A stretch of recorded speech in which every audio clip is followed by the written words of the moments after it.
प्रशांत किशोर के नेतृत्व वाली जनसुराज ने अपने उम्मीदवारों की दूसरी लिस्ट जारी कर दी है।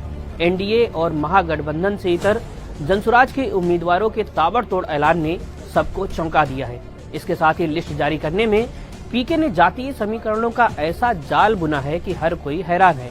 2 लिस्टों में 116 उम्मीदवारों का ऐलान कर पीके ने न सिर्फ सत्ताधारी जेडीयू बीजेपी को चुनौती दी है, बल्कि आरजेडी कांग्रेस जैसे विपक्षी खेमे को भी बैकफुट पर लाने की कोशिश की है। तो जनसुराज की 2 लिस्ट को देखते हुए चुनावी रणनीतिकार से राजनेता बने पीके की बिहार चुनाव में क्या है रणनीति, आइए 5 पॉइंट्स में डिकोड करते हैं। पीके ने सीएम नीतीश कुमार के गृह क्षेत्र हरनौत में कमलेश पासवान को सामान्य सीट से उतारकर एक तरह से बम फोड़ दिया है। 3 बार के जिला पार्षद को टिकट देकर पीके ने साफ कर दिया है कि योग्यता हो तो रिजर्व्ड सीट की दीवार कोई मायने नहीं रखती।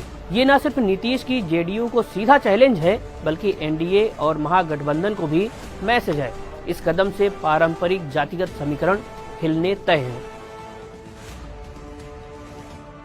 प्रशांत किशोर की रणनीति इस बार केवल जाति या धर्म पर आधारित नहीं है। वो हर प्रेस कॉन्फ्रेंस में ये दावा करते हैं कि वो राजनीति को साफ सुथरा करने की कोशिश कर रहे हैं। पीके की अभी तक की जारी 116 उम्मीदवार के दोनों लिस्ट देखें तो ये चीख कर कह रही हैं कि वो पुरानी जात पात वाली राजनीति को रीऑर्डर करने वाले हैं।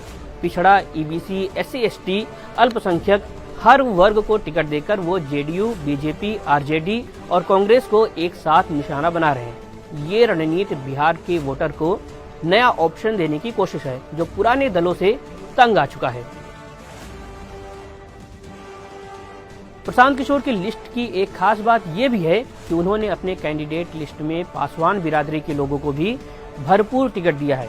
दरअसल पीके की मंशा सभी बिरादरी के वोटों का गुलदस्ता बनाने का है।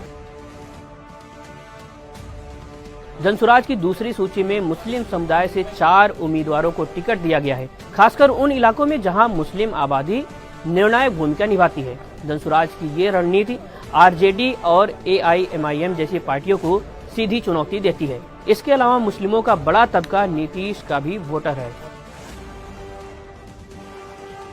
पीके ने दूसरी सूची में भी जातीय संतुलन को पूरी तरह से साधने की कोशिश की है। यादव, कुर्मी, पासवान, मुस्लिम, ब्राह्मण और भूमिहार जैसे प्रमुख जातियों से उम्मीदवारों को शामिल कर पीके ने ये दिखाया है कि उनकी पार्टी किसी एक जाति पर निर्भर नहीं है, बल्कि एक समावेशी राजनीति की ओर बढ़ रही है। तो ये है वो 5 पॉइंट जिससे आप समझ सकते हैं कि प्रशांत किशोर किस तरह से बिहार चुनाव में अपने चक्रव्यूह की रचना करने की कोशिश कर रहे हैं। कुछ भी हो, आपको एक बात तो माननी ही पड़ेगी कि पीके की एंट्री से बिहार चुनाव रोचक जरूर हो गया है।